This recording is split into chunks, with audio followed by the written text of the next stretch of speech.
हाँ, तो ये आज जो क्लास है चैप्टर नंबर 4 की है, जो हमारा परावैद्युत तथा संधारित्र है, उसका एक लेक्चर आप पा चुके थे, दूसरा ये आज स्टार्ट हो रहा है। और वहाँ पर हम लोगों ने शायद चालक, अचालक और अर्धचालक साथ साथ क्या पढ़ लिया था, संधारित्र, और संधारित्र की शायद धारिता भी पढ़ ली थी। एक बार मैं संधारित्र को और संधारित्र की धारिता को जल्दी से बता देता हूँ। समझिए जो संधारित्र क्या होता है,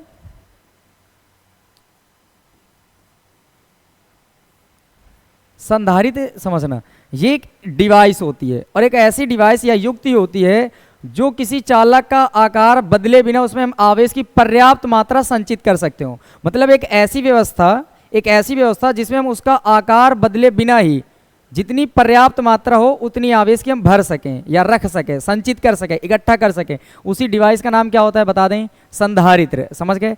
तो संधारित्र एक प्रकार की व्यवस्था होती है जिसमें हम उसका या किसी चालक का आकार बदले बिना उसमें आवेश की पर्याप्त मात्रा संचित करते हैं। ये था संधारित्र।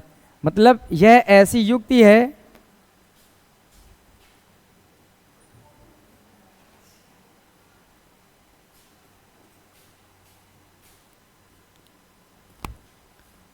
जिसमें चालक का आकार बदले बिना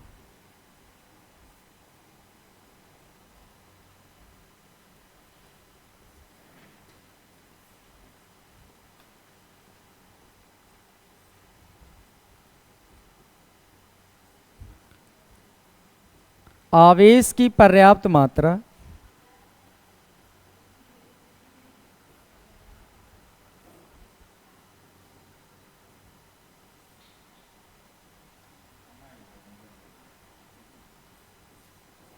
संचित कर सकें।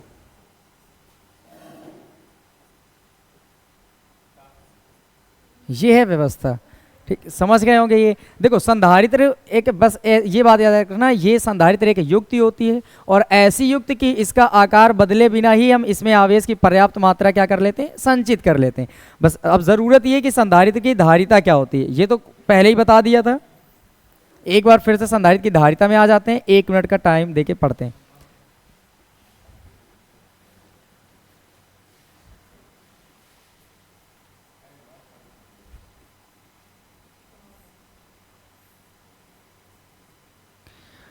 हाँ, तो ये जो संधारित्र की धारिता है, संधारित्र के आवेश संग्रहण करने की जो क्षमता की माप होती है वही कहलाती है संधारित्र की धारिता। संधारित्र के द्वारा आवेश संग्रहण करने की जो क्षमता की माप है वही कहलाती है संधारित्र की धारिता। ये समझ जाएंगे। देखो जो धारिता होती है, मैं इसे लिख देता हूं, आवेश संग्रहण करने की क्षमता की माप है। आवेश संग्रहण करने की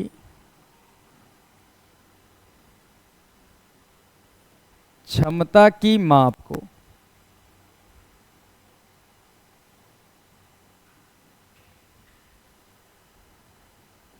को कहते हैं। बताओ, अगर आपसे कोई पूछे संधारित्र की धारिता क्या है तो 1 वर्ड में बता सकते हैं, आवेश संग्रहण करने की क्षमता की जो माप होती है उसी का नाम क्या होता है, संधारित्र की धारिता। इसको हम सी से डिनोट किया करते थे।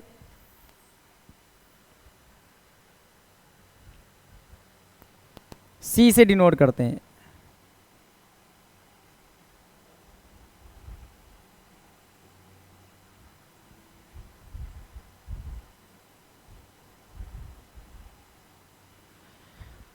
और सी बराबर क्या फॉर्मूला होता है, Q अपॉन V।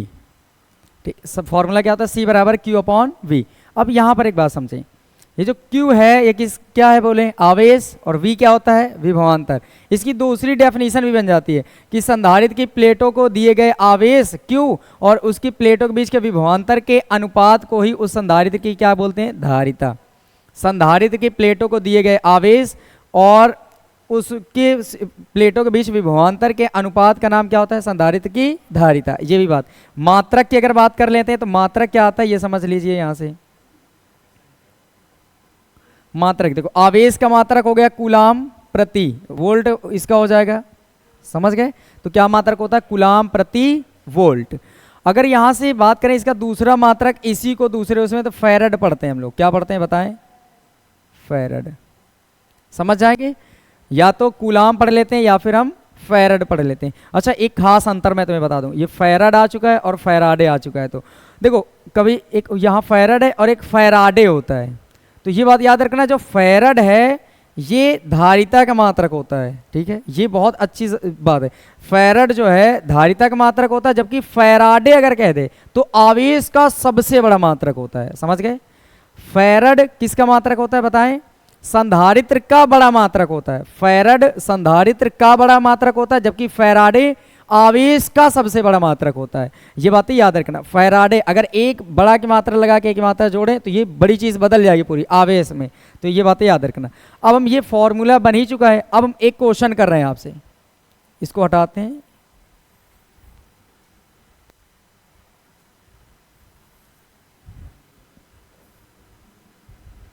हाँ, क्वेश्चन बहुत बार ये पूछ लेते हैं लोग कि क्या एक फैरड का संधारित्र बनाना पॉसिबल है। ऐसे पूछा जाता है क्या एक जिसकी ऐसा संधारित्र जिसकी धारिता एक फैरड हो, ऐसा बनाया जा सकता है? तो ये बात कहते हैं ये साधारणतया असंभव बात है। ये बातें याद रखना कि ये साधारणतया कैसी बातें हैं? असंभव बातें हैं। क्योंकि अगर आपने एक फैरड के लिए कोशिश की, एक फैरड संधारित्र बनाने की जिसकी धारिता कितनी हो? एक फैरड, तो ये बहुत बड़ी बात होती है कि ये बन जाए। ये साधारणतया कैसी होती है बताएं? असंभव।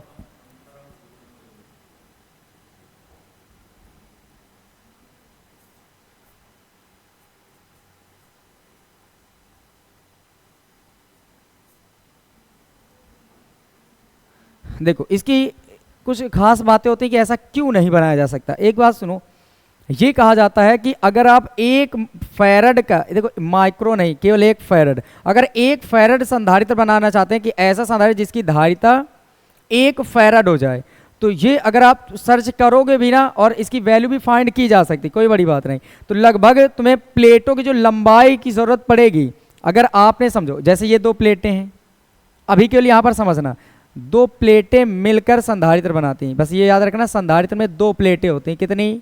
दो प्लेटें, ठीक है।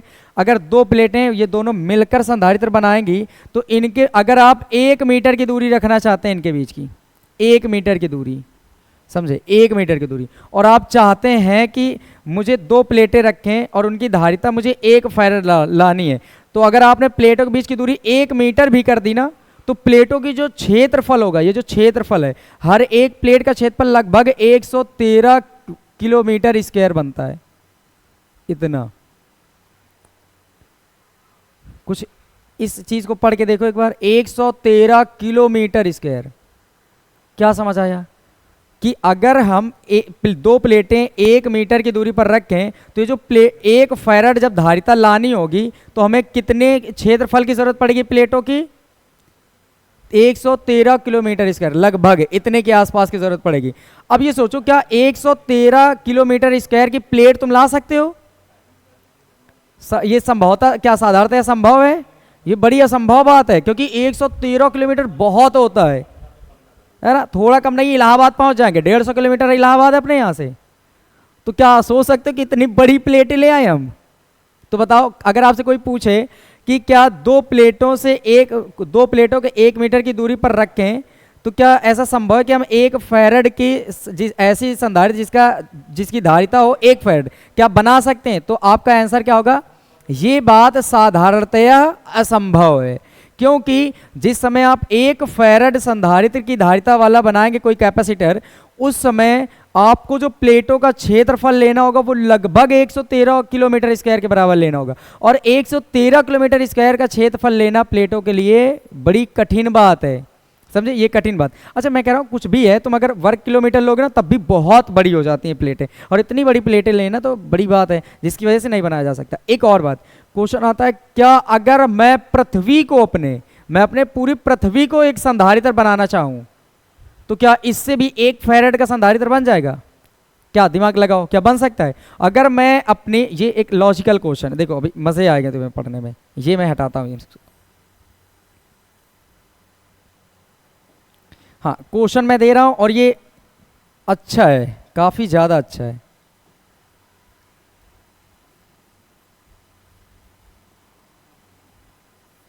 क्या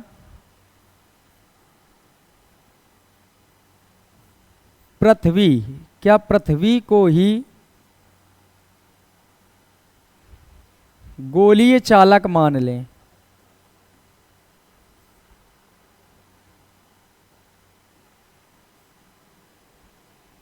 मान लें तो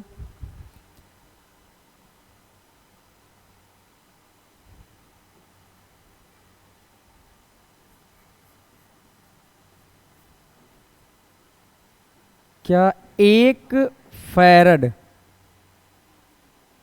धारिता का संधारित्र बनाया जा सकता है?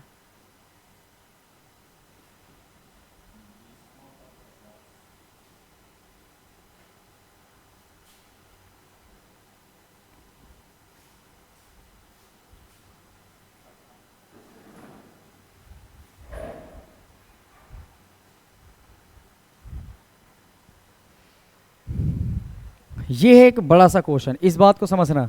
मैं इसको कॉपी कर देता हूं इतना केवल, और ये सारी चीजें हटाते हैं।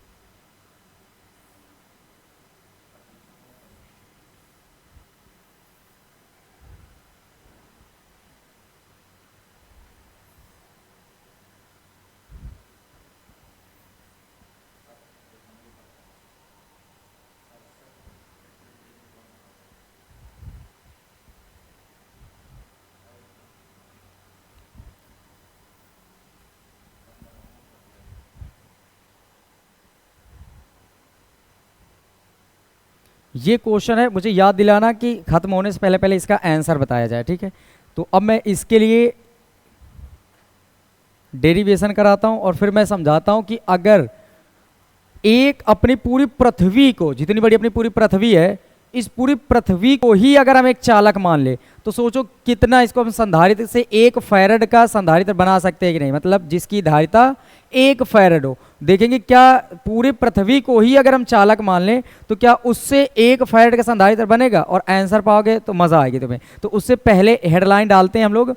देखो संधारित्र पढ़ लिया हम लोगों ने, संधारित्र की धारिता पढ़ ली। अब हम लोग पढ़ेंगे विलगित गोली चालक की धारिता। विलगित गोली चालक की धारिता ये आज का टॉपिक है। फिर इस टॉपिक के बाद इसका आपको आंसर मिलेगा, ठीक है, जो काफी अमेजिंग होगा। चलो लिखो, हेडलाइन डाल दो अपनी, विलगित गोली चालक की धारिता।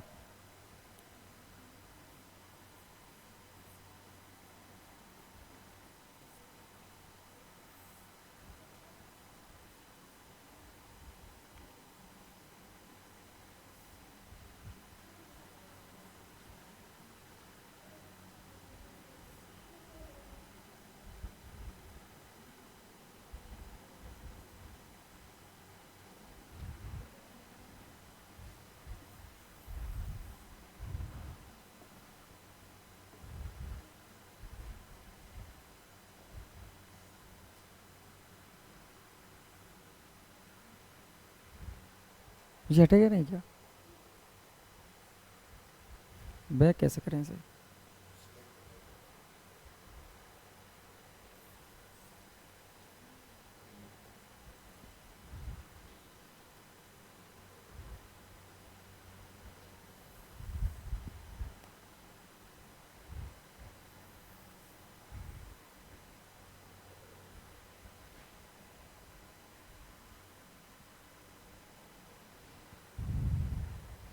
समझिए, ये जो डेरिवेशन है ये काफ़ी इंपॉर्टेंट है। वजह ये कि ये हमें ये तक बता सकता है, ये वाला डेरिवेशन, कि अगर पूरे पृथ्वी को भी अगर हम एक चालक मान लें तो उससे कितना संधारित्र, कितने क्षमता का संधारित्र बना सकते हो अधिकतम।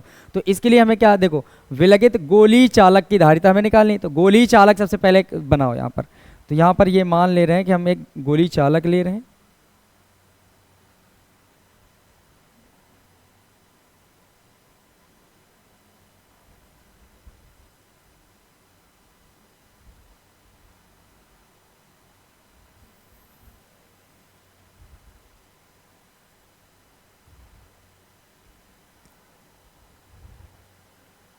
ठीक है, ये गोली चालक है, मान लो ये इसका सेंटर है। अब इसकी कुछ रेडियस होगी, ये केंद्र मान लेते हैं हम लोग ओ है, और इसकी यहाँ से यहाँ तक की जो दूरी है वो ए है, मतलब रेडियस, ठीक है। ठीक है, ये ए मान लो। अब एक बात समझिए, जो हम लोग अभी संधारित्र की धारिता पढ़ के आए हैं वो C बराबर क्या पढ़ के आए, जल्दी बोले, Q अपॉन V। बस यही पढ़ के आए हैं कि नहीं? ये बेसिक फॉर्मूला इस वजह से जरूरी होता है ताकि हम ये पता कर पाएं कि जो चीज़ निकाल रहे हैं उसके लिए किस किस चीज़ों की ज़रूरत पड़ती है। तो हम लोग किसकी ज़रूरत पड़ेगी, Q की और V की। मान लो इस गोली चालक के पास प्लस Q आवेश दिया गया है। कितना आवेश दिया गया है, प्लस Q। तो अब एक बात बताओ मुझे, अगर किसी गोली चालक को प्लस Q आवेश दे दिया जाता है, मान लो मैंने प्लस Q आवेश दे दिया, इसको दे दिया, तो जैसे ही प्लस Q आवेश आप इसको देंगे तो ये इसके संपूर्ण पूरे पृष्ठ पर फैल जाएगा, पूरे पृष्ठ पर फैलेगा, क्योंकि गोली चालक को दिया गया आवेश उसके पृष्ठ पर एक समान रूप से फैलता है। तो ये जैसे ही आवेश फैलेगा तो बताओ हर जगह पर यहाँ पर विभव उत्पन्न होगा कि नहीं होगा, हो जाएगा। तो सबसे पहले देखो विभव उत्पन्न होगा, ये हम भी जानते हैं। सी से देख लो, अगर तो हमें सी निकालने के लिए क्यू की जरूरत पड़ेगी और वी की। क्यू तो आप पता ही करोगे कि माना है इसको दिया गया आवेश कितना है, क्यू, और विभव बचता है। अगर हम विभव निकाल लें इसका तो फिर संधारित्र की धारिता निकालना कुछ कठिन बात नहीं है। तो हम सबसे पहला काम क्या करेंगे, हम लोग लिखेंगे प्लस क्यू आवेश के कारण, प्लस क्यू आवेश के कारण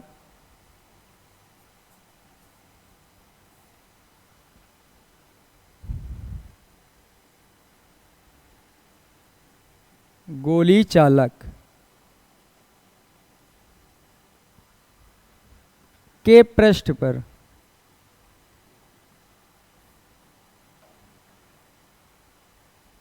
वैद्युत विभव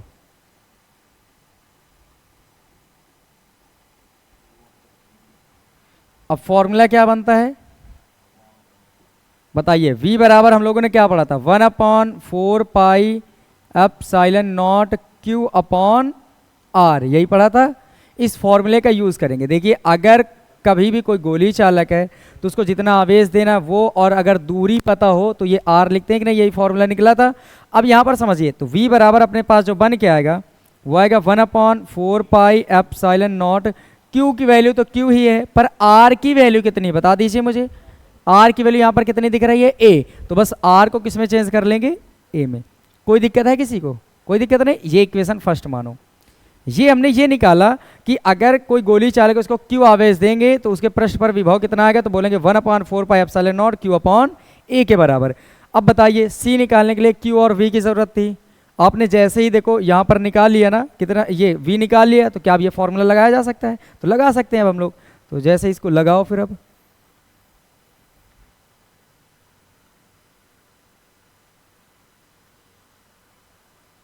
ठीक है, मैं इधर ही लिख देता हूँ, इसको थोड़ा सा हटा दें।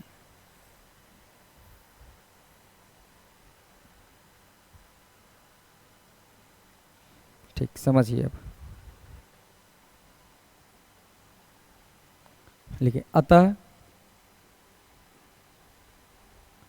गोली चालक की धारिता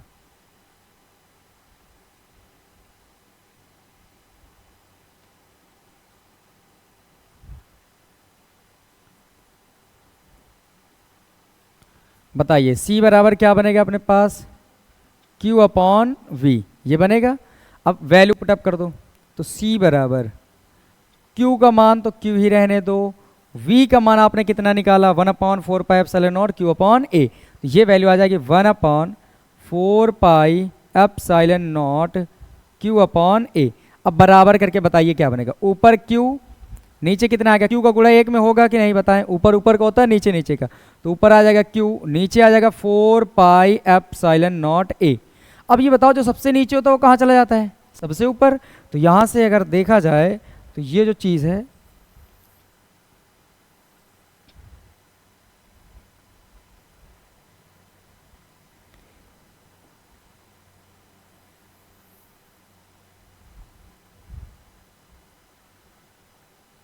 चलो इधर ही समझो, तो C बराबर कितना आएगा बताएं।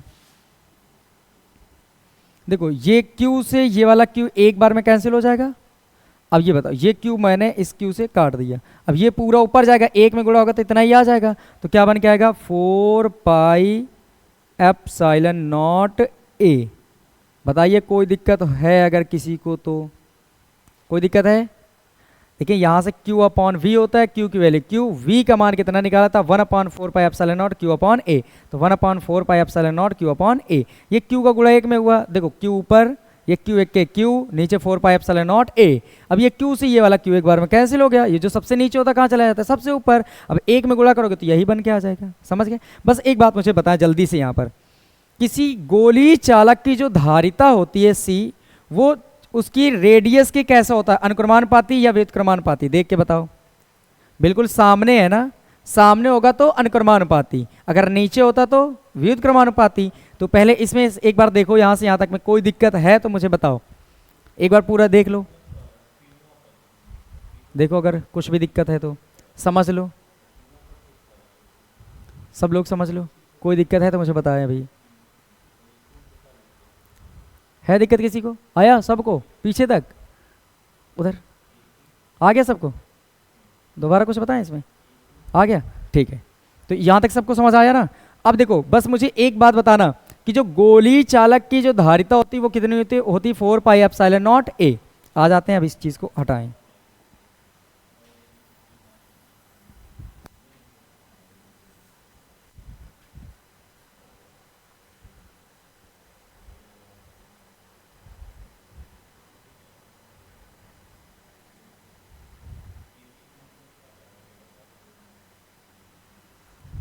अब ठीक है, हाँ सुनिए ज़रा, अब ये अपने पास क्वेश्चन जो था इसका हम आंसर देंगे। अपने पास एक क्वेश्चन है, क्वेश्चन ये है कि यदि हम पूरी पृथ्वी को ही एक गोली चालक मान लें, अपने पूरी पृथ्वी को ही क्या मान लें, एक गोली चालक मान लें, तो क्या ये पॉसिबल है कि उससे, अगर हम सोचो कि पृथ्वी अपनी इतनी बड़ी है, बहुत आवेश इकट्ठा कर सकती है अपने अंदर, फिर भी सोच के देखो कि क्या हम अपनी पूरी पृथ्वी को ही अगर एक गोली चालक मान ले तो क्या वो हमें 1 फैरड धारिता वाला संधारित्र बनाकर दे सकता है या फिर नहीं। तो क्वेश्चन कैसे बनेगा, इसके अकॉर्डिंग बनेगा संधारित्र की धारिता। क्यों, क्योंकि अगर पृथ्वी कैसे अपने गोलीकार मान सकते हैं गोली, और ये भी किसके लिए बोलो, गोली चालक की है ना, तो इस फॉर्मूले से लगाएंगे। तो एक बात मुझे बताना, जब आप पृथ्वी के लिए पढ़ोगे तो पृथ्वी की त्रिज्या,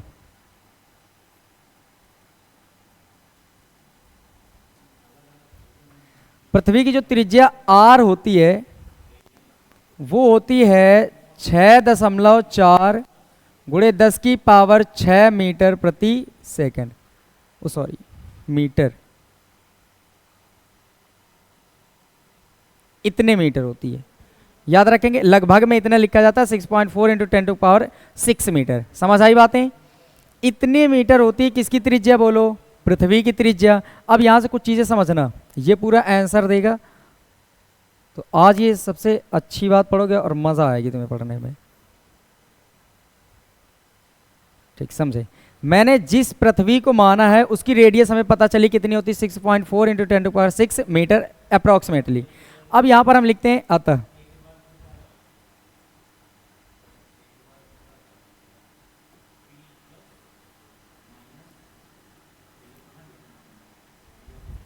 गोली चालक की धारिता से, गोली चालक की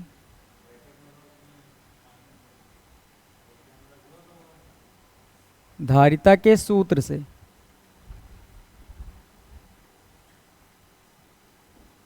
तो सूत्र क्या लगाएंगे हम लोग, C बराबर 4πε0 A, यही लगाएंगे, ये निकला। अब यहां पर बताएंगे मुझे, ये C लिखा मैंने, बताओ इसकी वैल्यू कितनी होती है, इसकी वैल्यू कितनी होती है जल्दी बताओ, कितनी, 9 × 10 की पावर 9। बहुत सही, आपने जो बताया वह वैल्यू वो थोड़ी सी गलत है। वजह ये कि 1/4πε0 का मान होता है 9 × 10 की पावर 9, याद आ गया होगा, है ना। 1/4πε0 का मान कितना होता है, 9 × 10 की पावर 9। अब मैं इसमें भी कुछ चीजें समझाने की कोशिश कर रहा हूं। इसका जो मात्रक होता है, मात्रक मैं लिख दूं, सबको आता है, न्यूटन मीटर स्क्वायर प्रति कूलम स्क्वायर, ये वैल्यू मिल गई। अच्छा एक बात समझो, अपने पास केवल 4πε0 है ना, तो इसके बटे में एक बार मानो, एक मान लिया एक, अब इसका अपोजिट कर देंगे तो पूरी वैल्यू मिल जाएगी नहीं, 4 पाई एप्सिलॉन नॉट। तो जैसे ही 4 पाई एप्सिलॉन नॉट का मान निकालोगे तो क्या बन के आ जाएगा 1/9 × 10⁹। समझ आया? तो मात्रक भी चेंज कर दो, कूलम स्क्वायर प्रति न्यूटन मीटर स्क्वायर। क्या आपको ये बात पता चली कि 4 पाई एप्सिलॉन नॉट का मान होता है 1/9 × 10⁹। ठीक है, अब समझना, जैसे इसकी वैल्यू रखोगे 1/9 × 10⁹ और इनटू में ए कहाँ है ये बोलो, 6.4 × 10⁶ हो गया। अब यहां पर भी समझना आगे थोड़ा सा, और यहां तक किसी को कोई दिक्कत तो नहीं हो रही, बता दें, क्योंकि ये बहुत बार क्वेश्चन आया है और बहुत बार लोग पूछते हैं, जो समझदार हैं वो बता पाते हैं। समझिए ज़रा, अब इसकी वैल्यू हल करो तो c बराबर, देखो ये 6.4 है तो ये 6.4 मैंने लिखा, नीचे कितना है 9 ये लिख दिया, और बताओ ऊपर कितना लिखा है 10⁶ है, और ये प्लस की 9 ऊपर जाएंगी तो माइनस की 9 हो जाएंगी। अब बताओ इसको हल किया जाए अगर तो ये कितना देगा, बताओ 9 से भाग करोगे तो 0 बार पहले भाग होगा क्योंकि इधर के पास 6 है, ये 9 है, तो भाग करो। अब 9 सते 63 हो गया इतना। अब कितना बचा इसके पास 1, क्या 1 में भाग जा सकता है? नहीं, तो पॉइंट लगा है तो 10 समझ लो, तो 9 1 के 9, फिर कितना आएगा, फिर उतना ही आएगा, है ना, तो बस छोड़ दो इतना। और गुणे में 10 की पावर कितना बचेगा, माइनस का 3 बचेगा -3।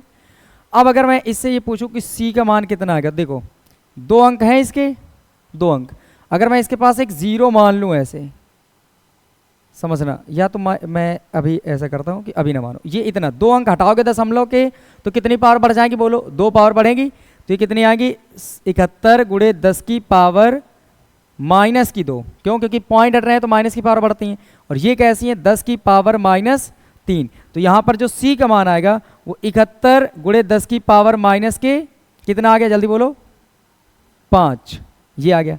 अच्छा एक बात और समझिए ज़रा, मैं इसको थोड़ा सा और छोटा करूं,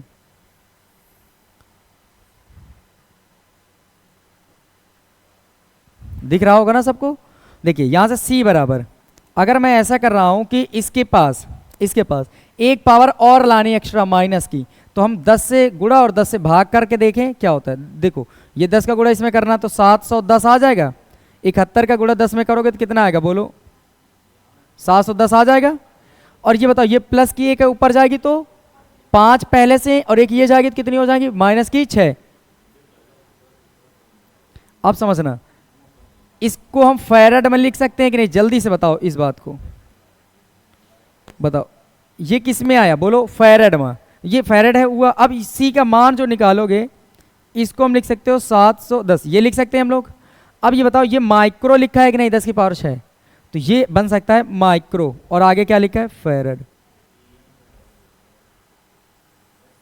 अब जानो अपने क्वेश्चन की हकीकत, क्वेश्चन सुनना ध्यान से। क्वेश्चन अपने पास ये आता है कि यदि हम अपनी पूरी पृथ्वी को ही एक गोली चालक मान लें तो क्या ये संभव है कि पूरी पृथ्वी हमें एक फैराड धारिता वाला संधारित्र बना के दे देगी? तो आंसर होता है ना। क्या कहेंगे?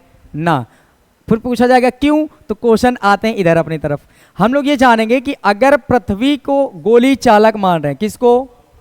पृथ्वी को, तो बोलिए पृथ्वी की रेडियस कितनी होती है? 6.4 × 10⁶ मीटर अप्रोक्सीमेटली, बन गई इतनी। अब सुनो इधर आ जाओ, गोली चालक की जो धारिता का सूत्र होता है वो कितना होता है, यहां से बताइए। C बराबर 4 पाई एप्सिलॉन नॉट A, जहां A क्या होती है? रेडियस गोली चालक की। तो चाहिए रेडियस को ही A भी मान सकते हो आप, मान लिया। अब समझो जब वैल्यू रखोगे तो 4 पाई एप्सिलॉन नॉट का मान की जरूरत तुम्हें, तो 1/4 पाई एप्सिलॉन नॉट का मान होता है 9 × 10 की पावर 9 न्यूटन मीटर स्क्वायर प्रति कूलम स्क्वायर। हमें चाहिए केवल 4 पाई एप्सिलॉन नॉट का मान, ना कि 1/4 पाई एप्सिलॉन नॉट का मान। तो इसको अगर हम अपोजिट कर दें तो ये भी पलट जाएगा, इसके बटे में 1 मान लो तो ये 1 ऊपर और ये चीज़ नीचे, तो पूरी ये बन के आ जाएगी। अब ये वैल्यू आपको यहाँ पर रखनी है, जैसे 4 पाई एप्सिलॉन नॉट का मान ये रखोगे, A का मान ये वाला रखोगे, जब इनको हल करोगे तो ओवरऑल कितना आया बताओ? 710 माइक्रो फैरड। मतलब क्या समझे, अगर मैंने अपनी पृथ्वी, इतनी बड़ी पृथ्वी को ही एक चालक मान लिया, गोली चालक, तो फिर भी देखो जब पूरी पृथ्वी संधारित्र की धारिता जब निकालेंगे पूरी पृथ्वी की, तो वो भी कितनी आती, 710 माइक्रोफैरड। सोचो, माइक्रो का मतलब बहुत ही छोटा, 10 की पावर -6, बहुत होता है कि नहीं छोटा। तो ये समझ जाओ कि इसी वजह से कहा जाता है कि एक फैरड धारिता वाला संधारित्र बनाना क्या है, लगभग असंभव है। ये साधारणतया कैसा होता है, असंभव होता है, क्योंकि जब हम एक पृथ्वी को ही अपनी पूरा गोली चालक मान लेते हैं और जब उसकी संधारित्र को मान कर चलते हैं कि ये मान लो गोली चालक है और इसकी धारिता निकालें, तब वो कितना दे पाता है, 710 माइक्रोफैरड। है अमेजिंग कि इतनी बड़ी पृथ्वी जिसको हम बहुत बड़ा मानते हैं, लोग एक अपनी कंट्री घूम पाते हैं क्या, नहीं। मतलब जैसे 1.5 अपने यहाँ कितने 150 करोड़ के आसपास जनसंख्या होगी, 150 करोड़ जनसंख्या में से लगभग 140 करोड़ लोग ऐसे होंगे जो कभी अपने देश नहीं घूमा होगा पूरा, जो कभी देश ही नहीं घूमते। हो सकता है 140 नहीं 195 100 लगभग 45 करोड़ हो, वो भी अपने पूरा देश नहीं घूम पाते। फिर सोचो पृथ्वी कितनी बड़ी होगी, अब इमेजिन करो। और उस पूरी पृथ्वी को अगर आपने चालक मान लिया, फिर भी जब आप धारिता निकालेंगे तो कितनी आएगी, लगभग 710 माइक्रो फैरड। तो ये खतरनाक क्वेश्चन रहा, तो आप किसी को बता पाएंगे ना।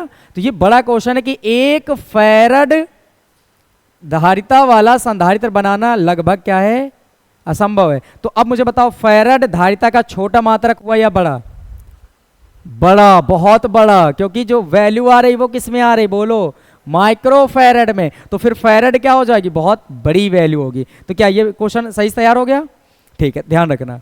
तो ये क्वेश्चन खत्म होता है। अब यहां से मैं तुम्हें कुछ चीजें और बताता हूं। ये तो मैंने क्वेश्चन बता दिया, अब सुनिए जरा, अपने टॉपिक में फिर से लौटते हैं। जो आपके पास क्वेश्चन था वो मैंने क्वेश्चन बता दिया। अब सुनो, हम लोग अपने इसमें आ जाते हैं गोली चालक की धारिता वाले पे। सुनिए जरा, C बराबर क्या पढ़ाया गया है हम लोगों को, 4 पाई एप्सिलॉन नॉट A, यही पढ़ के आए हैं। यहां से अगर मैं बनाऊं कि इसे इक्वेशन फर्स्ट मान लें, अब ऐसा तो भी हो सकता है कि मान लो कि कहीं कहीं परावैद्युत भी हो सकता है, परावैद्युत पदार्थ भी रख दें, जैसे हम लोगों ने किसमें माध्यम रखा था ना, फर्स्ट चैप्टर सेकंड थर्ड हर जगह देखते थे। तो वैसे ही अगर मान लो माध्यम के लिए,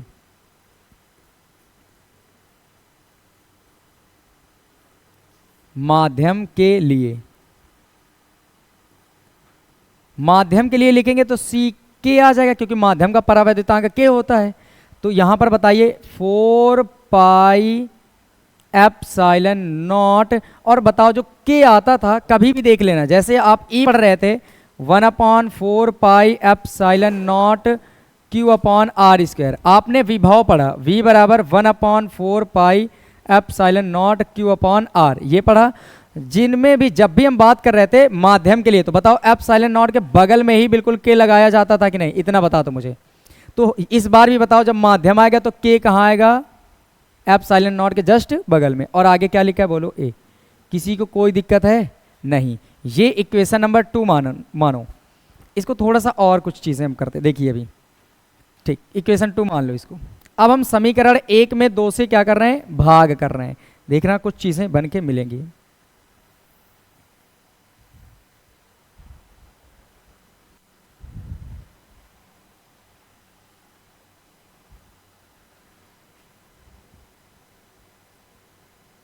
समीकरण 2 में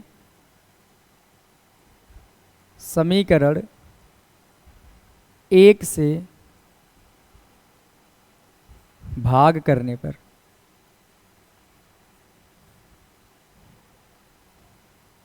चलिए भाग करते हैं।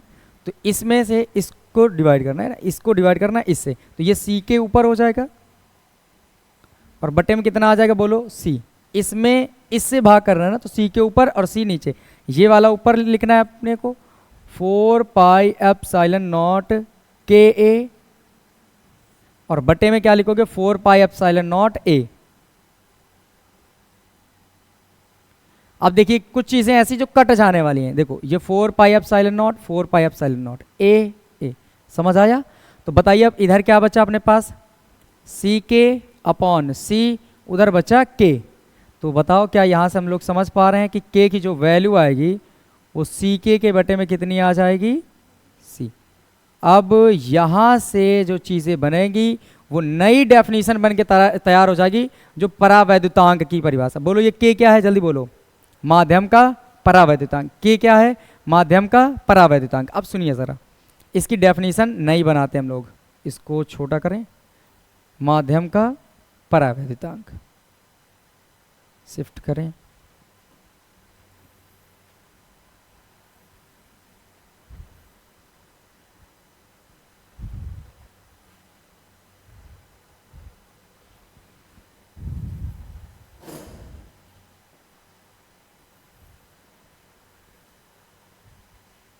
ये निकल के आ गया अपने पास, ठीक। सुनिए, हम लोग माध्यम के परावैद्युतांक को परिभाषित करते हैं एक नए तरीके से। लिखते हैं माध्यम का परावैद्युतांक।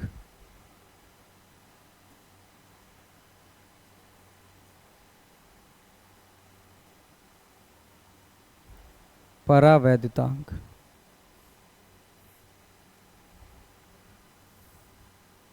चैप्टर नंबर 1 पे एक बार चलो पीछे रिकैप करो। परावैद्युतांक को परिभाषित करने के लिए क्या बताया था, माध्यम की वैद्युशीलता तथा निर्वात की वैद्युशीलता के अनुपात को ही क्या बोला करते थे, माध्यम का परावैद्युतांक। याद आया। अब यहाँ पर देखो चीजें फिर से बदल गई। सी क्या है, बोलो जल्दी से बोलो। सी क्या है, धारिता। तो ये और ये भी सी धारिता है, पर ये कौन सी धारिता है, सी के माध्यम की वैद्युत धारिता, वो माध्यम की धारिता वैद्युत धारिता बोल सकते हैं। और सी क्या है, निर्वात की वैद्युत धारिता। जहां सी वो निर्वात की वैद्युत धारिता, जहां सी के माध्यम की वैद्युत धारिता। तो समझना, परावैद्युतांक को परिभाषित करने के लिए फॉर्मूला हम लोग क्या बनाते हैं, माध्यम की वैद्युत धारिता, माध्यम की वैद्युत धारिता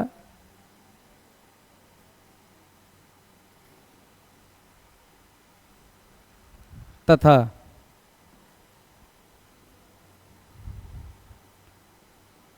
निर्वात की वैद्युत धारिता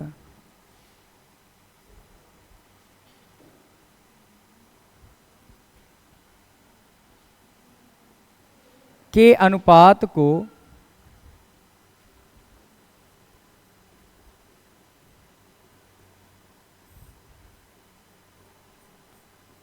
उस माध्यम का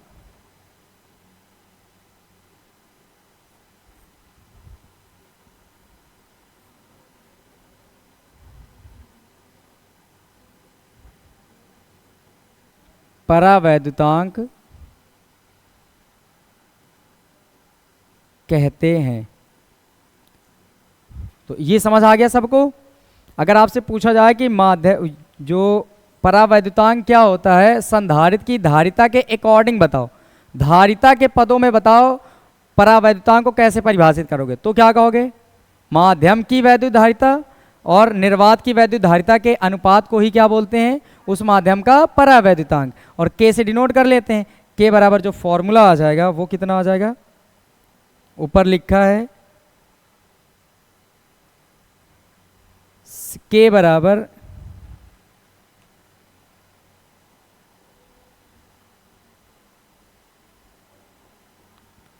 सी के अपॉन सी। अच्छा बताएं, क्या इसका कोई मात्रक होता है के का, परावैद्युतांक का कोई मात्रक होता है, नहीं होता, क्योंकि धारिता ऊपर भी है धारिता नीचे, जो ऊपर वाली मात्रक वही नीचे का, तो कट जाएंगे आपस में, खत्म हो जाएगा। मतलब के का कोई मात्रक नहीं होता है, ठीक है। तो क्या ये चीज़ें सबको समझ आई? अगर कोई चीज़ ऐसी जो आपको ना समझ आई तो मुझे बता दें अभी।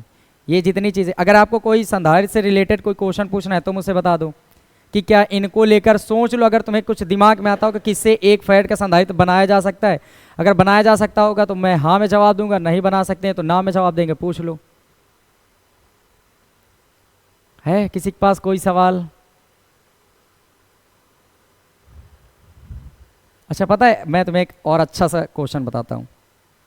अपनी जो पृथ्वी प्लेन है ना, ऊपर से पृथ्वी के फर्श को एक प्लेट मान लो। किसको? पृथ्वी की फर्श को एक प्लेट मान लो, मतलब सतह को।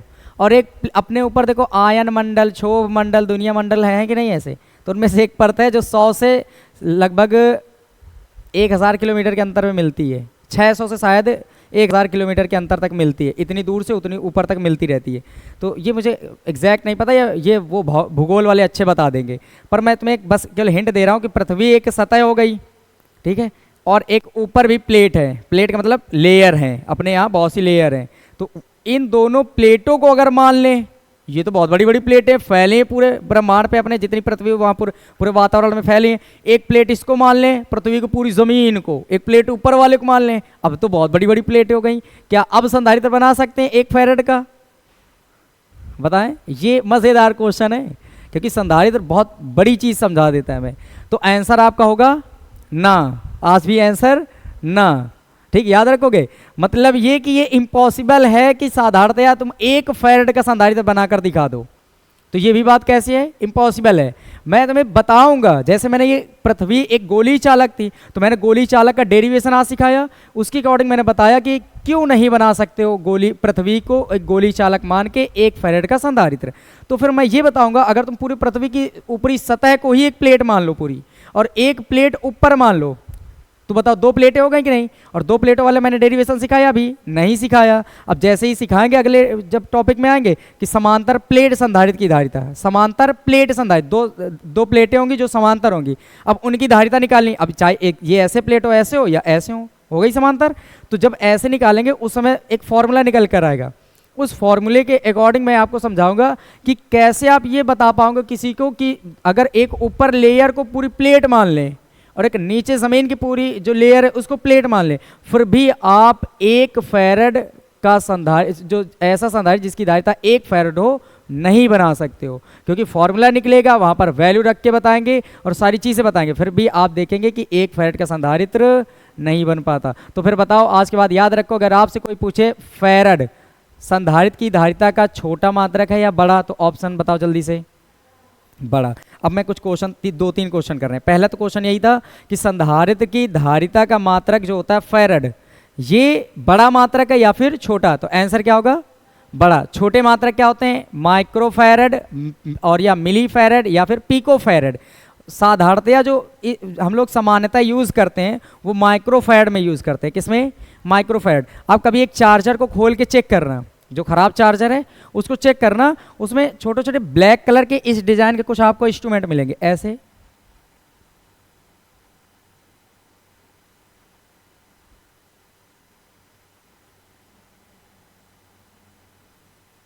और यहाँ पर लिखा होगा 2 माइक्रोफैरेड, 1.5 माइक्रोफैरेड, ऐसे ढेर सारे छोटे छोटे ब्लैक कलर के लगे होते हैं। ये ही संधारित्र हैं, यही संधारित्र हैं, समझ गए? मतलब चार्जर में भी लगे होते हैं, इसमें तो ये बड़ा सा नजर ही आ रहा है। तो इनका यूज हर जगह लगभग, समझे, हर जगह लगभग मिलता है। जैसे कि एलईडी बनती है, उनमें भी देख लेना पीछे लगा मिलता है, तो ये बहुत जगह आपको देखने को मिलते हैं। तो वहाँ पर भी आप ये पता करोगे, जो म्यू एफ लिखा होता है इसका मतलब क्या होता है? बोलो, माइक्रो फैरेड। तो जब सामान्यता में यूज करेंगे तो कौन से मात्रक यूज करते हैं? छोटे, माइक्रो फैरेड या फिर पिको फैरेड। अगला खतरनाक क्वेश्चन है, ध्यान से सुन के मुझे बताना, फैराडे किसका मात्रक होता है? आवेश का। किसका मात्रक होता है? आवेश का। बहुत सही, समझदार बच्चे हैं। ठीक, अब मुझे बताओ, ये आवेश का छोटा मात्रक होता है या बड़ा? हाँ, बहुत बड़ा होता है, मतलब सबसे बड़ा यही माना जाता है फैराडे। बस ये समझ आया आपको? अगला लास्ट क्वेश्चन, क्या पृथ्वी को एक गोली चालक मान ले तो इससे 1 फैरेड संधारित्र की धारिता वाला इससे संधारित्र बना सकते हैं कि नहीं? नहीं होगा। ठीक है, लगभग इससे कितने फैरेड का संधारित्र बनता है? हाँ, 710 माइक्रोफैरेड। कभी कभी जब सर्च करोगे ना तो हो सकता है आपके पास लिखा मिले 719 माइक्रोफैरेड। तो इस बात को ध्यान रखें, खासकर यूट्यूब वाले है ना, ये गूगल पे सर्च कर लेते हैं, तो सर्च करोगे तो याद रखना कितना निकलेगा? 719 माइक्रोफैरेड। क्योंकि वो जो अप्रॉक्सीमेटली पे हम लोग लेते हैं, और वो हो सकता है कि 3-4 अंक ले लिए हों, 6.4 के आगे वाली पॉइंट ले लेते हैं, तो थोड़ा सा बढ़ा हुआ नजर आता है। तो ये बात याद रखें, जब सर्च करेंगे तो लगभग 719, और ऐसे नहीं तो फिर 710। ठीक, तो आज की क्लास बंद करते हैं, फिर अगली बार मिलते हैं।